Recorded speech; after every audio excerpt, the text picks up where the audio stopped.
It's been basketball season for about 2 months now. Pitt started the 2024-25 season back in November, so we've been in basketball mode for a little while.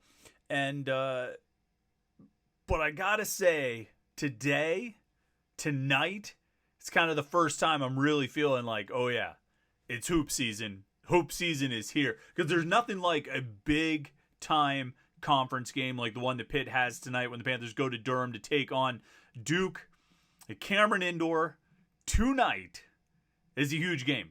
And this is the kind of game that you love. And you love it in college basketball. I mean, you love it in any sport. You love it you love it in college football when you have the big time games. You love it in, all the pro sports when you have the big games. But there's something special about a big time college basketball matchup where you have two of the teams that have emerged as two of the best teams in the conference so far. You have them facing off, probably as part of a two-game series. I mean, most of these teams in conferences will play each other twice over the course of a season. And the beautiful thing about a 30-game season, 31-game, 32-game season is that no one game ultimately is going to make or break your season. I mean, even last year, if we look back at, the Missouri game. The Missouri game is what kept Pitt out of the NCAA tournament. And it is, and it was, but, I mean, there were plenty of other games that they could have won to offset the impact of that loss to Missouri. It's never just one game. Like in college football, one game can be the difference in you making the playoff or making your conference championship game or missing those postseason opportunities. Whereas in college basketball, there's a lot at stake in this game tonight. It's going to tell us a lot about Pitt. It's going to tell us a lot about Duke. But it's ultimately just one out of 30-plus games that they'll play in the regular season. And so it's kind of this beautiful sort of middle ground of it's a big game. It's a huge game. It means a lot. There's a lot riding on it. It's going to tell us a whole lot. But also, it's not really a make or break. Even if Pitt goes into this game tonight and gets blown out by 20, which I don't think will happen, but I mean, let's say it's possible. It's not entirely out of the range of possibility or out of the realm of possibility. Duke has won its last 3 games, all by 20-plus points, all against conference opponents, and only one of those 3 was actually at home. And, of course, we know Pitt got blown out by 20-plus by Duke at the Peterson Event Center last year. And so, I mean, it's not impossible. It could happen. I don't think it will, but it could. But even if they do get blown out like that, it's not like, I mean, some of us will, but it's not like we'll come out of this game tonight or we'll talk tomorrow and be like, well, that's it. I guess Pitt's not as far along as we thought they were. It looks like they're not going to compete for the ACC last year. Because, again, they got blown out by 20 by Duke last year at home, and they still finished in the top 4 of the ACC. So there's a lot riding on it, but there's not. And because it's such a long season, and because there are so many games that are going to be played, and there's so many games that are ultimately going to determine this team's fate, we can go into this game tonight just looking to watch a great basketball game and find out if, hey, maybe Pitt stacks up as well as we're starting to believe they might. Or maybe find out, you know what? For tonight, at least, they weren't quite on that level. Because, look, Duke's really good. They've got one of the best players in the country. They've got a guy who seems like a lock to be the rookie of the year in the ACC and potential player of the year candidate in the ACC. He's certainly got the right uniform on to merit a player of the year candidacy. And that's a big challenge, in addition to all the other talent that they always have, in addition to playing in one of the best venues in college basketball, one of the toughest venues in college basketball. It's going to be a tough game. I can't sit here and say that I'm going to, when we do our staff picks later today on Panther-Lair.com, I can't sit here and say I'm going to pick Pitt to beat Duke. I might, just a full disclosure, when we do those staff picks articles, all the other guys, Jim and Matt and Houston and Steve, they all submit their picks and they're all in there. I always put my pick in last. So if I see that all 4 of those guys went with Duke, I might just have to go with Pitt simply to boost my standings in our ongoing competition of picking games each week. So, but if there's a mix, if it's like, 2 of those guys pick Pitt and 2 pick Duke, or 3 pick Duke and 1 picks Pitt, or whatever it is, then I'll probably just go with Duke because that's probably what's going to happen. This is a tough challenge. It's not an impossible game to win, but it's probably an unlikely game to win. It's going to be tough. But there's a lot of factors that are going to go into it. There are going to be a lot of things to watch, a lot of storylines. We'll talk about all of those here today. But the number one storyline, the biggest thing is, brother, we got some big-time college basketball tonight, and I love it. I love it. I look forward to this. Sometimes I find myself waxing nostalgic about the old Big East and reminiscing about those days and longing for those days because of those big matchups and those big games. Well, tonight, Pitt going to Duke is a big game. And I don't care if Pitt's ranked or unranked. I don't care if they've dropped in the net ranking. None of those things matter. They don't matter. They shouldn't matter to you because you've seen Pitt play. You know how good they are. You know the potential that they've got. They definitely don't matter to Pitt. And I actually would go out on I would wager that they don't matter to Duke. I would wager that Duke looks at Pitt on tape and says, you know what, this is a pretty good team. This is a team that could be pretty dangerous. This is a team that we're not going to be able to sleepwalk against. At least I would think that's what Duke is going to take away from it. But it'll be interesting to see because, like I said, Duke is coming off 3 straight 20-point wins against conference opponents. Maybe they overlook Pitt a little bit, but I don't think that's going to happen because I think Duke is going to see on tape what we've seen out of Pitt over the past 14 games, and more, precisely the last few since they've gotten into ACC play. And I think Duke is going to look at it and say, there's some challenges out here. There's some guys who we're going to have to be ready for because they're going to push us. They're going to give us a test here at Cameron Indoor tonight. I think it's going to be a great game. I think it's going to be fun to watch, and I think it'll be a good one. So lots to talk about with this. Like I say, the biggest storyline is that we've got some big-time college basketball tonight, but there are a few other storylines to go along with it. Let's break them all down here on the Tuesday edition of the Morning Pitt on youtube.com/Panther-Lair.com.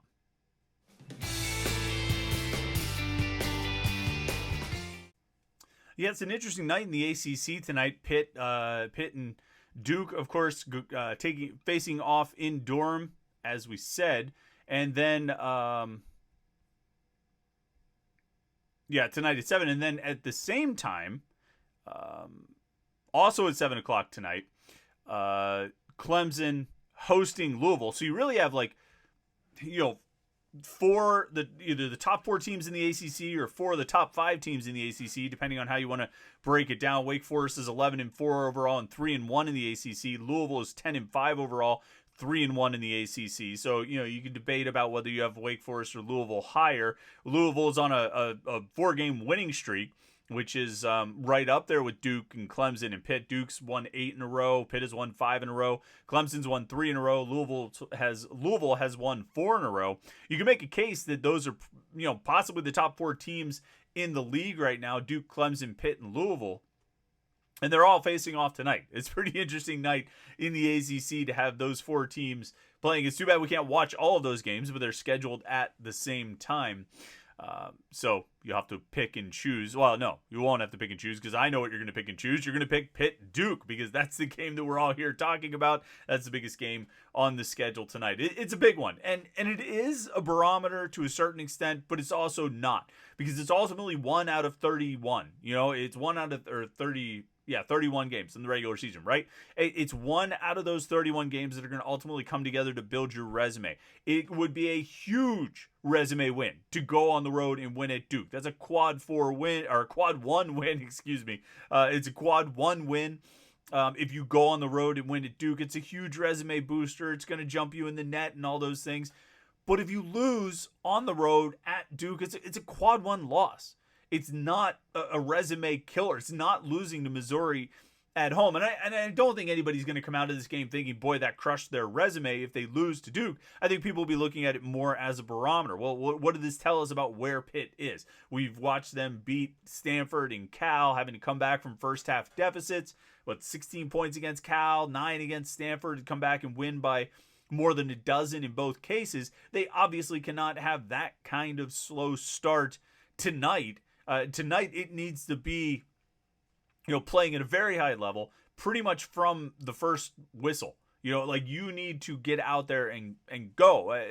You can't have another slow start. It's going to be very difficult to come back from. I think Jeff Capel has acknowledged that and said that. I think anybody with a brain understands that you cannot have one of those slow starts against Duke tonight. It's got to be, playing at a high level right from the jump. And obviously, that guy who was just on the screen a second ago and that guy who just popped up now, Jalen Lowe and Ishmael Leggett, are going to be a big, big part of that. Last year, it's interesting, the game at Cameron that Pitt won last year. Obviously, Blake Hinson was the guy. Blake Hinson was the big storyline. 24 points, 7 of 7 from 3. And, 8 rebounds, obviously played at a really high level, had some, definite highlight reel plays and highlight reel finish to the game, post game on the scorer's table and all of that. Lowe and Leggett, though, chipped in. I mean, they both scored in double figures. Lowe had 17 in that game. Leggett had 11 in that game, but they weren't necessarily efficient. I shouldn't say that. Lowe was 6 of 16 from the floor. Leggett was 5 of 10, not quite as rough as 6 of 16. But while Lowe was 6 of 16, he did have 6 assists in the game, which was pretty big, pretty important, I think, as opposed to the first game, the game at the Peterson Event Center, when Lowe had 9 points, 2 rebounds, 2 assists, and 4 turnovers, shot 3 of 10 from the floor. There's a few things that are interesting to me. Bub Carrington fouled out in the game at Cameron. Only played 26 minutes. He was 3 of 9. That might have been around that stretch where maybe he wasn't playing at the highest level. Either way, Lowe played 29 minutes in that game. And like I say, the 16 field goal attempts, that was the most of anybody on the team. Nobody else attempted more than 10. Leggett and Hinson both attempted 10 in that game. But it's interesting to me, to see Lowe taking 16 shots in his first game at Cameron. He was recently installed in the starting lineup. He's a freshman. It's still new to him, even though this game was on, when was the game last year? January 20th. So, he's been around for a little while, but sort of fearless in taking 16 shots. And they're going to need him to be fearless again tonight. And Ishmael Leggett is going to need to be fearless again tonight. But Lowe also has to be smart. I mean, he has to recognize when those opportunities present themselves to dish to a teammate to knock shots down from outside. Lowe is going to have to do all the things he does, driving and getting to the basket and the lay-ins and the floaters and all those different kinds of things that he does so well.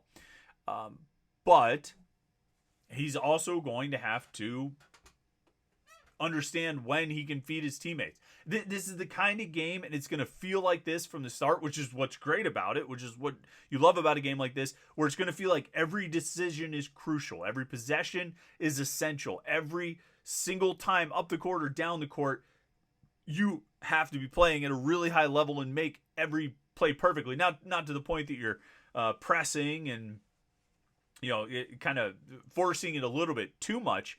But Duke is going to be a challenge. One of the things Jeff Capel talked about yesterday during the ACC coaches teleconference was Duke's ability to play in transition. You can't give them those easy baskets. You've got to be willing to get back and defend in transition. You can't let it happen easily. Duke is going to get plenty of points from Cooper Flagg and the rest of these guys. You've got to get back in transition and at least make them work for it. At least make them set up their half-court offense and have to run a play to get the shot that they want and not just get an easy, bucket from an outlet pass off a defensive rebound or something like that.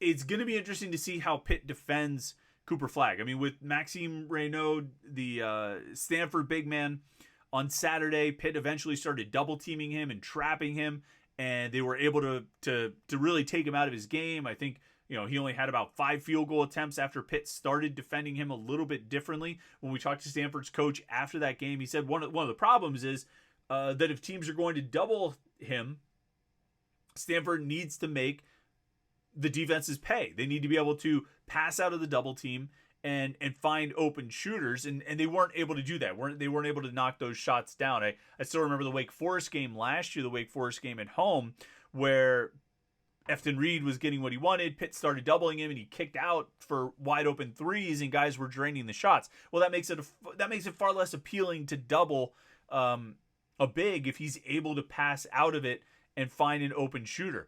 Cooper Flagg is going to be the guy that Pitt will be watching. He'll be the guy that they'll probably try to attack, and if they choose to double him, I'm I don't know if that's going to go quite as well as it went on Saturday. Flagg leads Duke with 51 assists this year, and he's got a couple of very good three-point shooters out there. Isaiah Evans shooting 50%, 26 of 52 from beyond the arc, and Tyrese Proctor shooting almost 42%, 35 of 84. And then, a couple other guys shooting over 30%. Flagg himself is shooting 30%. So I don't know if it's as... I think they'll try it. I think they'll have to try it to double team and try to trap. But if he passes out of it to an open shooter and the shooter's knocked down the threes, well, now you're not going to be able to double team anymore. And then you're going to be trying to defend him one-on-one. And, I don't know who draws that assignment. I don't know if it's Guillermo. I don't know if it's Cam Corin. But it's going to be a challenge. This might be a game, and I felt like Pitt had this approach a little bit against Stanford of thinking, well, the big guy is going to get his. We just need to make sure nobody else beats us. Now, obviously, they went away from that plan against Stanford when they decided to double team and use the trap a little bit more. And it was effective there.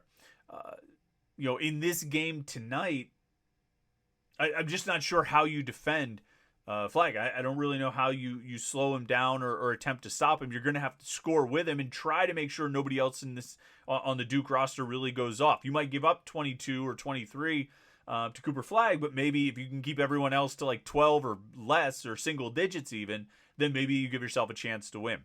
One of the biggest storylines going into this game will be the return of Damian Dunn. We'll see if it happens. Pitt made a point to show tweet out a photo or put his photo on social media of the team as they were making their way yesterday to get on the plane to Durham. Made a point of including Damian Dunn in that photo collage, certainly indicating that he is going to Durham.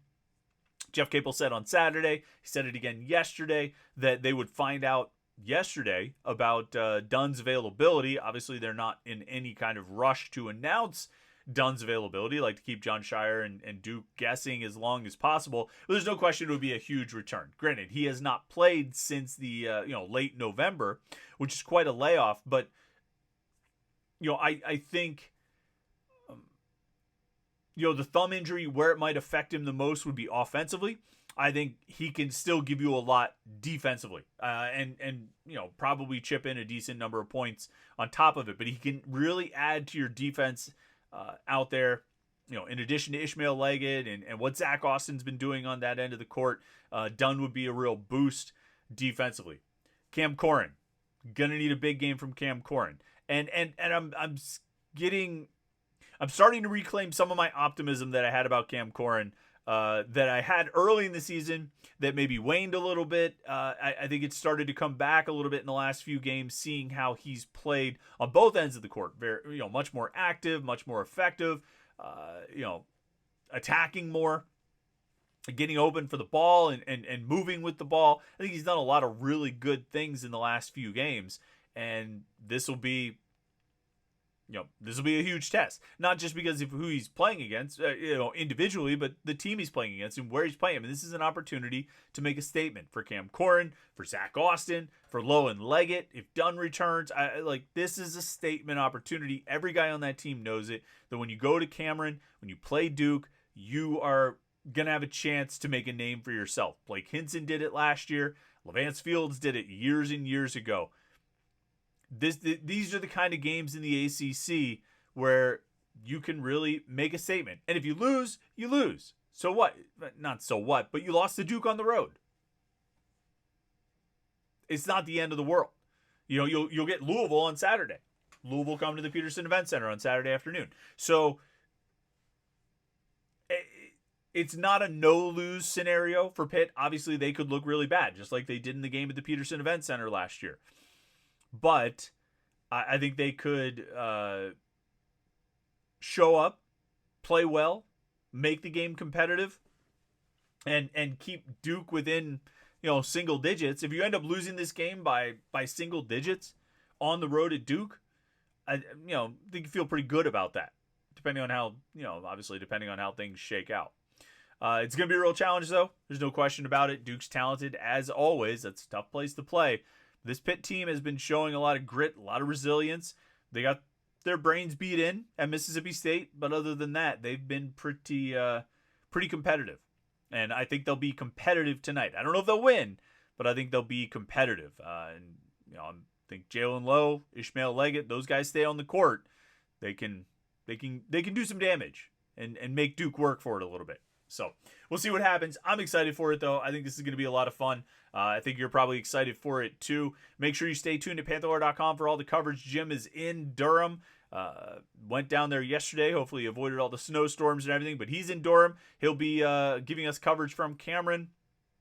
And then, of course, we'll have the message boards. They'll be live and active talking about this game as it happens tonight. And certainly after the game and into tomorrow, we'll have a lot of conversation to be sure. So make sure you tune in, stay tuned at Panther-Lair.com, Panther-Lair.com, Pittsburgh.rivals.com for all the Pitt sports news you can possibly handle. And then, as we always ask you to do, like this video and subscribe to YouTube.com/Panther-Lair.com. That way you'll never miss any of our Pitt video content. With these daily morning Pitt videos every day of the week, we have our weekly live show that we do every Wednesday night at 8:30. We'll do that tomorrow night. And then we'll get some post-game shows going here. After some of these select basketball games. I'll let you know when we're going live for those post-game shows, but if you subscribe to youtube.com/Panther-Lair.com, you can turn on notifications, and you'll get an alert sent to your phone every time we go live. So you should probably do that as well. Like and subscribe. We appreciate it. All right. Hope your week got off to a great start. Hope you didn't have any issues with the snow. We got a school cancellation yesterday. Looking forward to that not happening again today. Hopefully your Tuesday goes well. Enjoy the game tonight, and we'll catch up with you tomorrow for the Morning Pit right here on youtube.com/Panther-Lair.com.